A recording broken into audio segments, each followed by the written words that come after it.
Rosemont. For many of the local folks, they do not think of Jefferson Davis, President of the Confederacy, when they think of Rosemont. For those outside of the area that know about Rosemont, they would probably say it is Jefferson Davis's childhood home. But if you ask anyone around Woodville, Mississippi, they would tell you it is the home of Percival Beacroft. Percival Beacroft is from Freeport, Texas. He studied at Southern Methodist University and the University of London, England, where he studied international law. After the university, he practiced law for a firm out of New York City, representing theatrical and literary clients. Percival's biggest hero is Winston Churchill, who he actually got to see one day in London. He even has a framed letter of correspondence from Winston Churchill's wife, Clementine Churchill, hanging on his wall. When asked about his thoughts regarding Winston Churchill saving England during World War II when he stood against Hitler, Percival responded, "He not only saved England, but he saved the entire world." So how did this international lawyer, who loved living in New York City and owned a brownstone at Central Park, end up coming to Woodville, Mississippi, and restoring Jefferson Davis's childhood home? It is a fascinating story. Percival had heard that Jefferson Davis' childhood home was somewhere in southwest Mississippi and thought it would be nice to visit one day. Percival Beacroft is a fan of Jefferson Davis' philosophy regarding the 10th Amendment in the Constitution, believing that states have the authority and right to choose their own destiny without the interference of big government. Percival believes that the Civil War was not fought over slavery. Several 100,000 Southerners died, not for slavery, but for the Constitution and the 10th Amendment thereof, is what Percival Beacroft wrote on Facebook June 14th of 2020. Soon after Percival learned about the existence of Davis's childhood home, he had to go to Texas to handle a family estate. He decided to stop in Woodville to find where Jefferson Davis spent his childhood years. Finding the home turned out to be much more difficult than he thought. However, after a couple of days of searching, he was introduced to the owner of the property, Joe Johnson.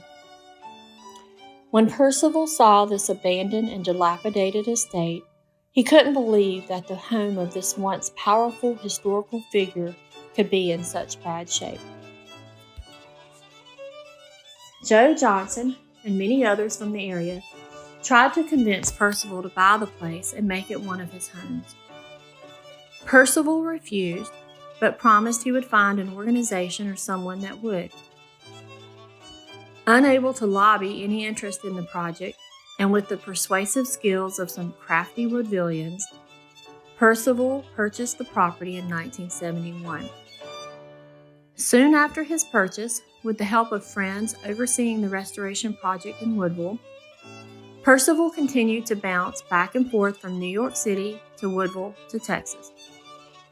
Not only did they restore Rosemont and turn it into a museum, but with the help of many in the community, Percival helped to organize the Woodville Civic Club in 1971 with the hopes to promote economic development. He also purchased the dilapidated West Feliciana Railroad building and the old Planters Bank. Both historically significant buildings would have soon been demolished and or destroyed if he hadn't saved them.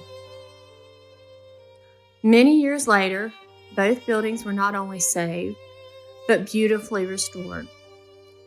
The West Feliciana Railroad Bank building was turned into the Wilkinson County Museum, and the old Planters Bank was turned into the African American Museum. The West Feliciana Railroad was the first standard gauge railroad system, the first interstate railroad, and the third railroad in America. The original railroad no longer exists today, but it ran from Woodville, Mississippi to Bayou Sara, Louisiana, through many of the large plantations, transporting cotton and people to the river port. 200 years ago, Bayou Sara was the busiest little port town between New Orleans and Memphis. It no longer exists. It was destroyed by floods and fires.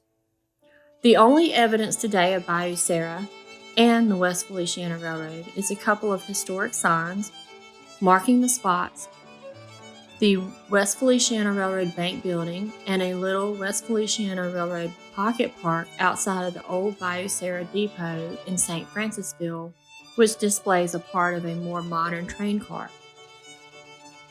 The branch banking house building, Planters Bank, was built in 1819 and is believed to be the oldest bank and commercial building in the state of Mississippi.